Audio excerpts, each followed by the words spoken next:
students, I'm back again. I am Deepthi Sharma and today I'll be linking one of the news piece from Economic Times dated September 26th, 2022 to one of the macro concepts. ठीक है, चलो शुरू करते हैं. So the news piece is RBI may raise repo rate by 50 basis point this week. The Reserve Bank of India is likely to deliver a fourth consecutive policy rate hike this week with a half percentage point increase, joining global central banks that are rising rates sharper than estimated to cushion inflation battered consumers. Okay, too much of it, नहीं बहुत ज़्यादा है. Okay, सबसे पहले ये समझते हैं कि रेपो रेट क्या है. What is a repo rate? Repo rate is the rate at which banks take loans from RBI. So basically बड़ी सिंपल लैंग्वेज में अगर बैंक्स के पास फंड्स की शॉर्टेज है तो वो RBI के पास जाते हैं और कहते हैं भैया हमें लोन दे दो, जितने भी अमाउंट उनको चाहिए, और वो लोन एक फिक्स्ड रेट पे RBI उनको दे देता है. वो rate is called a repo rate. Okay, अब रेपो रेट से थ्योरी क्या कहती है basically. Let's come to the theory. Since I always sync theory with the news piece so that you can relate कि आप जो पढ़ रहे हो और जो एक्चुअल वर्ल्ड में हो रहा है उनका कनेक्शन क्या है. So let's go back to theory. Theory basically says कि मॉनेटरी पॉलिसी में हम ये पढ़ते हैं कि RBI के पास बहुत सारे टूल्स हैं in order to control money supply in the market. One of the tools with RBI is to increase the repo rate. ठीक है, अब होता क्या है कि अगर RBI रेपो रेट इंक्रीज करती है, this is all theory I am talking about. So if RBI increases repo rate तो उससे क्या होता है, banks basically lower their borrowing.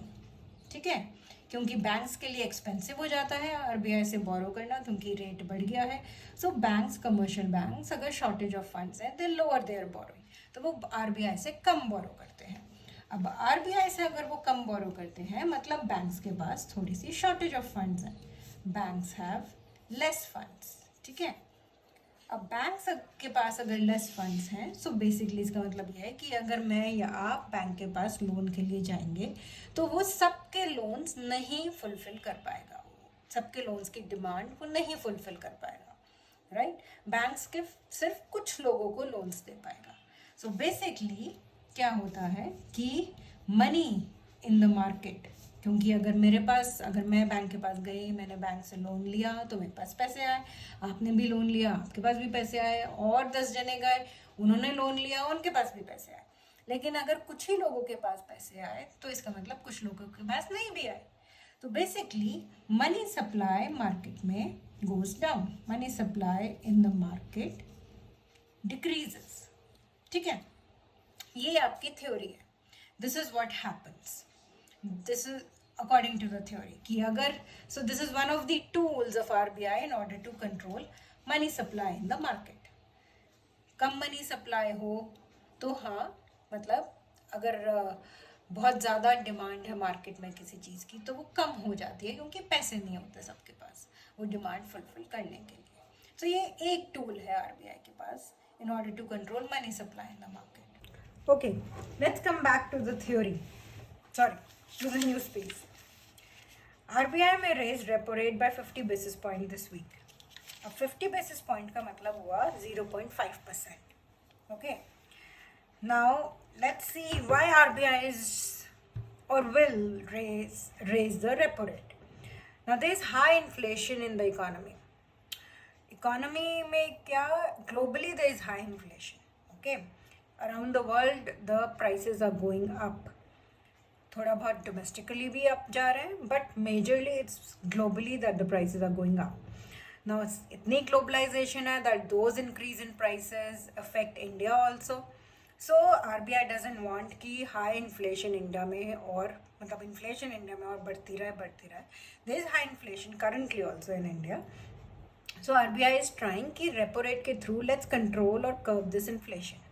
Okay, now let's connect the theory to this piece of news. So theory says कैसे होता है ये, how is it possible? Theory says जैसे हमने पढ़ा कि इंक्रीज इन रेपो रेट होता है, banks lower their borrowings, banks lower their borrowings, banks have less funds, ठीक है, to dispose of, banks have less funds to dispose of. अब now when banks have less funds to dispose of, लेकिन demand in the economy ज़्यादा है, जिस वजह से obviously inflation है, so क्या है कि banks, to everyone banks cannot fulfill their loan demand, right? For that banks also raise their lending rates, ठीक है, banks ने भी अपने lending rates raise कर दिए. Now because of that, जब इंटरेस्ट रेट्स रेज हो गए, कि मतलब अगर आपको लोन पहले 5% पे मिल रहा था, for instance, I know it's a very small number, लेकिन लेट्स अज्यूम कि 5% पे मिल रहा था, अब बैंक ने वो इंक्रीज करके 6 या 7% पे कर दिया, ठीक है. Now everyone can not afford that increase in interest rates, so there would be consumers who would back off, okay, they would not be demanding loans from banks. अब आप ये पूछेंगे कि why do we demand loan from bank, हमें bank से पैसा चाहिए ही क्यों होता है?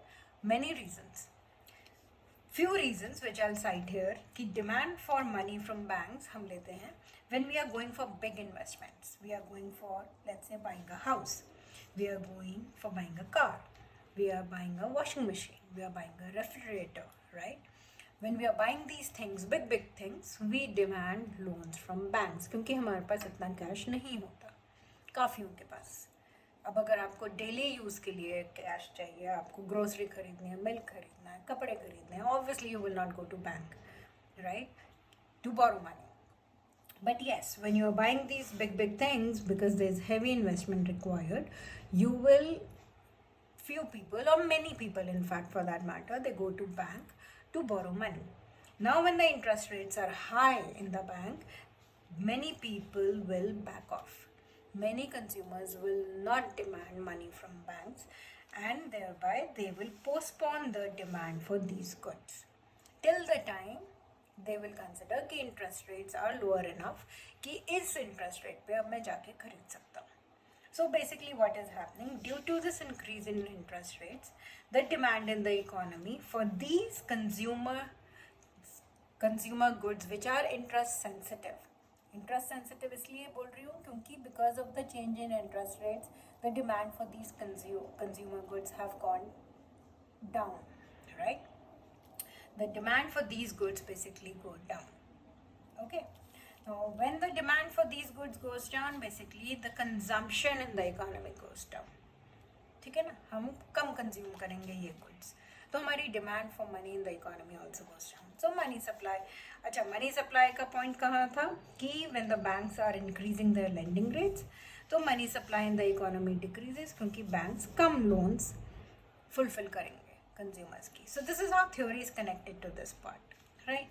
अब उसके बाद we come to this point where we say demand for these goods goes down, consumption in the economy goes down, and your aggregate demand in the economy goes down.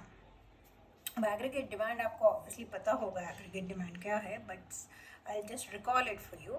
Aggregate demand is simple words में, let's say in an economy I only have 10 consumers, okay, and if I just add the demands for these consumers, that's my aggregate demand. उसी तरह aggregate supply क्या है, अगर मेरे पास 50 suppliers हैं economy में और मैं सबकी supply add कर देती हूँ, so that's my aggregate supply in the economy. Simple. Okay, so aggregate demand gets reduced. Now I am with the same supply. ये तो आपने माइक्रो में पढ़ा ही है और ये तो आपको पता ही है. With the same supply, aggregate demand अगर कम हो जाती है तो आपके प्राइसेस कम हो जाते हैं. आपने माइक्रो में एग्रीगेट डिमांड और एग्रीगेट सप्लाई नहीं पढ़ा, आपने क्या पढ़ा, डिमांड और सप्लाई, है ना? तो एक इंडिविजुअल की बात कर रहे हैं, अब मैं कह रही हूँ उन सबका हम अगर ऐड कर देते हैं तो हमें एग्रीगेट डिमांड और एग्रीगेट सप्लाई मिल जाती है. So that is one and the same thing. So prices in the economy goes down.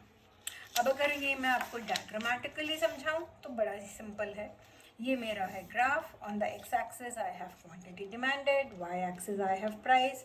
Simple, आप जैसे डिमांड सप्लाई बनाते हो वैसे ही मैंने भी बनाया है, एग्रीगेट डिमांड और aggregate supply.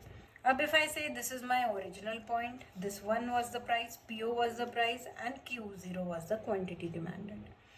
Now with this decrease in demand, my demand curve shifts towards left. अब इतना तो आपको पता ही होगा, आई एम श्योर आपको पता होगा कि अगर आपकी डिमांड डिक्रीज होती है तो demand curve shifts towards left. Supply being constant, my demand curve shifting towards left, I have a new equilibrium जहाँ पे aggregate demand intersects aggregate supply. And at this point I can see, if I plot my price and quantity demanded, that my price is lower, which is a P star, is lower than my original price P0. And my quantity demanded is also lower at Q star than my original quantity Q0.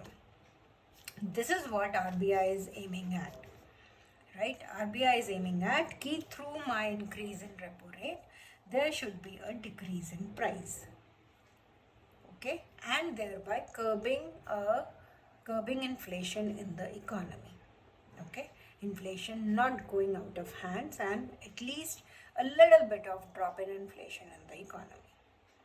Is that okay? Okay. अब ये है कि ये कितनी drop होती है और होती भी है या नहीं, we have to wait and watch, right? Because there are whole lot of other factors which affect the world, right?